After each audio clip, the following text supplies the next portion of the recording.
자, 그런데 여러분, 이거 바람직합니까? 자, 집주인은 강자, 세입자는 약자라고 하는 이런 전형적인 공식이 꼭 들어맞지 않는 상황이라고 한다면 일방적인 해지권까지 줘서 역전세난이 갈수록 심각해지고 있다는 그런 뉴스들이 속속 전해지고 있습니다. 자, 전세가가 치솟으면서 발생하는 이 전세난이 있다고 하면 이 경제 상황에 따라서는 전세가가 오히려 폭락하고 집주인들이 세입자를 구하지 못해서 안타까워하는 그런 역전세난도 상황에 따라서 발생할 수 있습니다. 지금이 바로 그때입니다. 자, 그런데 여러분, 이 세입자 보호를 위해서 마련한 이 계약갱신 청구권. 그런데 이 세입자들이 이 계약갱신 청구권을 남용해서 이 어려움에 빠진 집주인들의 어려움을 더 가중시킨다 그러면 그건 과연 바람직할까요? 자, 오늘은 이 계약갱신 청구권을 행사한 이 세입자들의 이 계약 해지 문제에 대해서 한번 알아보도록 하겠습니다. 지난 11월 말 한경닷컴에 난 기사입니다. 갑자기 3억 원을 어디서 구하나? 집주인들 패닉, 이런 제목의 기사가 되겠습니다. 자, 이 기사를 읽으면서 좀 당혹스럽다는 생각을 했습니다. 서울의 이 강서 지역 한 아파트 단지에서 벌어지고 있는 시장 상황을 전하고 있는 기사인데요. 이 근방에서는 새 아파트 입주가 현재 시작이 되고 있다고 합니다. 자, 통상 새 아파트가 입주가 시작되면 이 전세값은 굉장히 약세를 보입니다. 갑자기 전세 물량이 쏟아지니까 전세값이 좋을 리가 없죠. 그리고 이게 집주인 입장에서는 마지막에 잔금을 치러야 되거든요. 그런데 잔금을 보통 전세를 놔서 치르는 경우가 많습니다. 그래서 당장 세입자를 구해야 되기 때문에 자기가 원하는 전세금보다는 좀 낮춰서 전세를 놓게 됩니다. 자, 이거는 새 아파트 입주에서는 흔히 보는 경우입니다. 그래서 제 주위에는 이렇게 새 아파트에 살고 싶어서 이 새 아파트 입주하는 곳만 찾아다니면서 전세를 사는 분도 계십니다. 자, 이거야 본인의 요령이죠. 그런데 이게 말처럼 쉽지 않은 게 기존 임대차 계약의 기간 때문에 그렇습니다.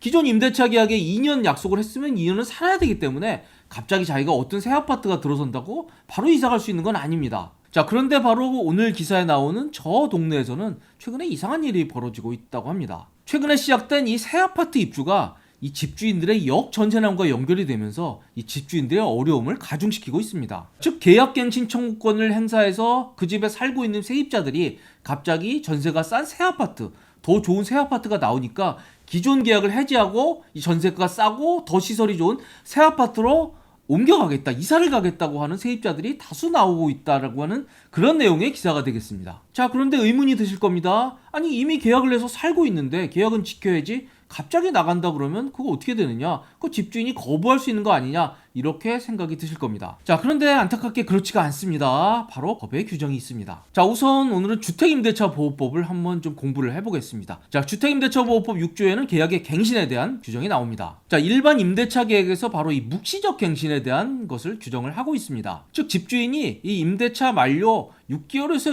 2개월 전까지 이 세입자에게 아무런 얘기를 하지 않으면 그건 기존 계약이 그냥 묵시적으로 갱신되는 것으로 보겠다라고 하는 게 바로 주택임대차보호법 6조의 내용이 되겠습니다. 자, 그런데 이 묵시적 갱신이 되면 집주인이 굉장히 불리해집니다. 그래서 절대로 이 묵시적 갱신을 하지 말고 가급적 이 갱신하는 계약서를 쓰라고 그렇게 안내를 해주죠. 왜 그러냐면 바로 다음 조항 때문에 그렇습니다. 자, 이 묵시적 갱신에서는 이 세입자에게 이 계약을 깰 수 있는 계약 해지권을 주고 있습니다. 바로 6조 2에 나옵니다. 자, 읽어볼게요. 제6조 1항에 따라 계약이 갱신된 경우, 바로 묵시적 갱신을 얘기하는 겁니다. 임차인, 세입자들은 언제든지 임대인에게 계약 행지를 통지할 수 있다. 임차인은 세입자입니다. 언제든지입니다. 임대인에게 계약 해지를 통지할 수 있다라고 바로 규정을 하고 있습니다. 자, 그리고 2항에는 1항에 따른 해지는 임대인이 통지를 받은 날부터 3개월이 지나면 효력이 발생한다라고 그렇게 규정을 하고 있습니다. 자, 이 얘기는 이겁니다. 우리가 정식으로 임대차 계약을 하거나 혹은 갱신하는 계약을 하게 되면 그거는 계약 기간을 지켜야 될 의무가 있습니다. 하지만 이 묵시적 갱신의 경우에는 그냥 세입자에게 일방적으로 해지할 수 있는 해지 권한을 바로 준 게 바로 6조 2항입니다. 자, 그래서 언제든지 집주인한테 이 계약 행지를 통지할 수 있고요. 그리고 통지를 받은 3개월 뒤에는 반드시 집주인이 이게 보증금을 돌려줘야 되는 그런 의무를 규정을 하고 있습니다. 자, 그래서 이런 것 때문에 이게 부동산을 좀 아는 분들은 집주인들에게 절대로 묵시적 갱신은 해주지 마라. 똑같은 조건의 갱신 계약이라 그래도 갱신 계약서를 쓰라고 그렇게 조언을 해줍니다. 그런데 이토록 강력한 권한이 바로 2년 전에 생겼던 임대차 3법의 핵심적인 이 계약갱신 청구권에도 그대로 도입이 됐습니다. 자, 바로 주택임대차보호법 6조 3항의 내용입니다. 자, 우선 1항에서는 이 계약갱신 청구권을 인정을 해주고 있습니다. 그래서 임대인은 임차인이 6개월에서 2개월 내에 계약갱신을 요구할 경우 정당한 사유 없이 거절을 하지 못한다라고 그렇게 규정을 했습니다. 그래서 세입자가 현재 살고 있는 집에 대해서 계약갱신 청구권을 행사할 경우에 1회에 한해서 계약갱신을 인정을 해줄 수밖에 없는 그런 내용이 되겠습니다. 그게 바로 임대차 3법의 핵심인 계약갱신 청구권이죠. 그리고 이 과정에서 임대료도 5% 이내에서만 올릴 수 있도록 그렇게 법이 규정을 하고 있습니다. 여기까지는 잘 아는 내용인데요. 바로 저 2항에 더 무시무시한 내용이 담겨져 있습니다. 읽어볼게요. 1항에 따라 갱신되는 임대차 계약은 바로 계약갱신 청구권을 행사했을 경우를 얘기하는 겁니다. 제6조 2를 준용한다. 이렇게 돼 있습니다. 6조 2가 뭡니까? 바로 이 묵시적 갱신에 인정되는 이 세입자의 일방적인 계약 해지권을 얘기합니다. 즉, 이 계약갱신 청구권을 행사해서 살 경우에 그 세입자들은 묵시적 갱신과 똑같이 언제든지 집주인에게 계약 해지를 통보할 수 있고, 그리고 통보를 받은 3개월이 지나면 반드시 집주인은 그 보증금을 돌려줘야 되는 겁니다. 자, 바로 아까 설명드린 기사에서 나오는 사례가 이 규정을 바로 다소 남용해서 벌어지고 있는 일들입니다. 즉, 본인이 현재 계약갱신 청구권을 행사해서 살고 있는 집이 있는데 인근에 더 깨끗하고 더 시설이 좋고 더 싼 새 아파트 단지가 들어서니까 본인이 현재 집주인에게 이 계약 해지를 통보하고 이 새 집으로 이사 가겠다고 그렇게 선언을 한 겁니다. 법이 인정을 해주기 때문에 가능한 얘기입니다. 자, 여기서 이런 질문이 나올 수 있습니다. 아, 이럴 경우에 뭐 세입자가 너무하기 때문에 내가 보증금 안 주면 어떻게 돼? 이렇게 얘기하실 수 있을 겁니다.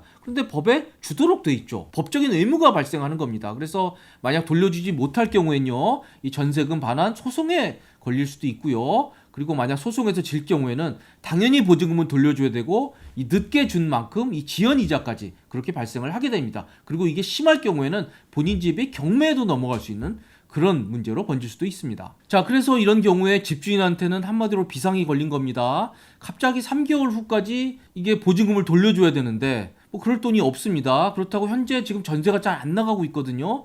그래서 갑자기 전세를 맞추기도 쉽지가 않은 상황입니다. 그래서 결국 이렇게 중도 해지를 요구받는 집주인들은 결국 기존 세입자들을 설득해서 뭐 보증금을 일부 낮춰준다든지 혹은 그럴 여력이 안 되면 이 낮춰줄 만큼의 보증금만큼 뭐 되려 이자를 역으로 지급하는 그런 사례도 발생할 것으로 그렇게 예상이 됩니다. 자, 이 말도 많고 탈도 많았던 임대차 3법이 최근에는 역전선과 연결이 돼서 또 다른 문제를 낳고 있는 그런 상황입니다. 자, 임대차법이 시행된 지 얼마 안 돼서는 주로 문제된 게 이 집주인들의 갱신 거절 문제였습니다. 자, 세입자들이 계약갱신을 요구해도 집주인들이 내가 살겠다, 실거주를 이유로는 이 계약갱신을 거절할 수 있거든요. 주로 이 문제가 이슈가 됐습니다만 최근 들어서는 이 역전세난과 맞물려서 바로 이 계약갱신 청구권을 행사한 세입자들의 이 중도 해지가 새로운 이슈로 떠오르고 있습니다. 한마디로 이 세입자 보호를 위해서 마련한 계약갱신 청구권이 이 집주인들의 어려움을 가중시키는 이 역전세난으로 어려움을 겪는 집주인들의 어려움을 더 어렵게 만드는 그런 요소로 작용하고 있는 그런 상황입니다. 자, 그래서 앞으로 이 역전세난이 더 심하게 되면 바로 이런 문제는 더욱 심각해질 것이고요. 자, 그리고 본인이 살고 있는 지역에서 근처에 대규모 신축 아파트 단지가 들어선다고 하면 바로 아까 설명드린 그런 서울의 사례와 함께 비슷한 일들이 발생할 것으로 그렇게 우려가 되고 있습니다. 자, 그런데 여러분, 이거 바람직합니까? 세입자 보호라고 하는 굉장히 중요한 가치에는 절대로 반대할 수 없습니다. 하지만 세입자도 국민이지만 집주인도 국민입니다. 이 역전세난에 빠져서 어려움을 겪고 있는 집주인의 어려움을 더 가중시키는 요소로 이 계약갱신 청구권이 남용되고 악용된다고 하면 그건 절대로 바람직한 일이 아닐 겁니다. 자, 집주인은 강자, 세입자는 약자라고 하는 이런 전형적인 공식이 꼭 들어맞지 않는 상황이라고 한다면 이 집주인과 세입자의 좀 이익을 좀 균형되게 보호할 수 있는 그런 법 장치는 없는지 우리가 좀 고민해 볼 필요가 있다고 생각을 합니다. 자, 세입자에게 이 계약갱신을 요구할 수 있는 권리를 1회에 한해서 부여하고 또 그 과정에서 임대료를 5%밖에 올릴 수 없게 하는 그런 계약갱신 청구권은 저는 그 제도의 취지나 그 필요성에 대해서 절대적으로 공감합니다만 과연 세입자에게 일방적인 계약 해지권까지 줘서 이럴 경우에 언제든지 계약을 깰 수 있도록까지 하는 것은 좀 과한 측면이 있다라고 저는 그렇게 생각을 하고 있습니다. 자, 그리고 이거는 문제가 또 있습니다. 자, 이건 제가 기존 영상에서 한번 다룬 적이 있는데요. 지금 이 상생 임대인 제도와 이 계약갱신 청구권을 행사한 경우에 이 일방적인 계약 해지가 충돌할 여지가 굉장히 많습니다. 자, 상생 임대인 제도라는 건 여러분들 잘 아실 겁니다. 이 기존 계약 대비 신규 계약을 할 때 임대료를 5% 이내로 착하게 올리면 이 상생 임대인에 대해서 이 양도세 요건 완화 같은 혜택을 주기로 한 게 바로 상생 임대인 제도입니다. 자, 그래서 이런 분들에 대해서 비록 그 집에 살지 않아도 임대료만 착하게 올리면 바로 이 양도세 비과세에 필요한 2년 거주 요건을 면제해 준다라는 그런 아주 좋은 제도가 되겠습니다. 자, 그런데 요건이 생각보다 까다롭습니다. 그래서 이거는 기존 계약의 경우에는 반드시 1년 6개월 이상 임대를 해야 되고요. 그리고 더 중요한 건 그겁니다. 신규 계약 혹은 갱신 계약의 경우에 임대를 5% 이내로만 올려야 되고, 거기에 덧붙여서 이 새로운 계약은 반드시 2년 이상 임대차가 이루어져야 됩니다. 2년 이상입니다. 자, 그런데 여기서 2년이라고 하는 건 그냥 계약서만 쓰면 되는 게 아니고요. 실제로 2년 이상 임대차가 이루어져야 되는 겁니다. 그래야 집주인이 바로 저 양도세 요건 면제가 해당이 되게 됩니다. 자, 세입자가 2년 동안 살아주면 아무 문제가 없습니다. 자, 그런데 세입자가 이 계약갱신 청구권을 행사해서 2년간 더 살기로 한 세입자였는데 갑자기 중간에 나가겠다 그러면 어떻게 될까요? 자, 아까 말씀드렸듯이 이 계약갱신 청구권을 행사한 세입자는 언제든지 중도 해지할 수 있는 그런 강력한 권한을 가지고 있습니다. 그래서 집주인한테 나 나가겠다 선언하면 반드시 3개월 내에 보증금을 돌려줘야 됩니다. 자, 보증금 돌려주는 것도 큰 문제입니다만 어떻게 해서 보증금을 마련했다고 해도 이 집주인에게는 큰 문제가 하나 발생을 하죠. 그렇습니다. 바로 2년 동안의 임대차 기간을 채우지 못했기 때문에 그 집주인은 이 상생 임대인이 될 수 없는 겁니다. 본인이 생각했던 바로 양도세 비과세에 큰 문제가 발생할 수밖에 없는 겁니다. 자, 집주인은 무슨 잘못입니까? 집주인은 과실이 없습니다. 5% 이내로만 올렸고요. 그리고 임대차 기간도 2년을 맞추는 계약을 체결을 했습니다.